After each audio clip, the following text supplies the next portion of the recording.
नमस्कार, मैं हूं प्रियांशा लाजरस और आप देख रहे हैं देश और दुनिया के बाजार पर News+21 का एक्सक्लूसिव बुलेटिन बाजार हलचल। नोमुरा ने ग्रोथ का अनुमान घटाया, महंगाई 7% और कच्चा तेल $125 के औसत भाव तक पहुंचने का अनुमान जताया। रूस यूक्रेन युद्ध का असर, भारत में बढ़ गए खाने पीने के सामानों के दाम, महंगाई दर में उछाल। इंजीनियरिंग, पेट्रोलियम और रसायनों जैसे क्षेत्रों के बेहतर प्रदर्शन से देश का निर्यात फरवरी में 25.1% बढ़कर $34.57 अरब रहा।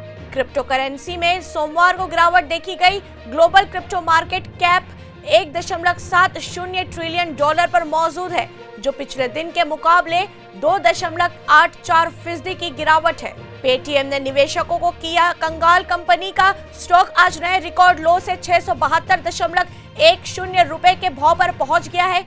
यह इशू प्राइस से करीब 69% कम है। देश की अर्थव्यवस्था के सामने बड़ी चुनौती, फरवरी में थोक महंगाई दर बढ़कर 13.11% पर पहुंची। भारी प्रतिबंधों के बीच सस्ते रेट पर भारत को तेल बेचेगा रूस, बेलारूस से खरीदा जाएगा fertiliser. Real estate developer Omaxe group पर आईटी विभाग की छापेमारी, दिल्ली, उत्तर प्रदेश, हरियाणा और पंजाब में रेड। हिंदुस्तान यूनिलीवर ने फिर से बढ़ाई कीमत, चाय और कॉफी 14% तक हुई महंगी। देश की सबसे बड़ी कोयला उत्पादक कंपनी बनी महानदी कोलफील्ड्स, कोल क्राइसिस से निपटने में मिलेगी मदद। ऐसे ही तमाम जानकारियों से लगातार अपडेट रहने के लिए हमारे चैनल को लाइक और सब्सक्राइब करना ना भूलें।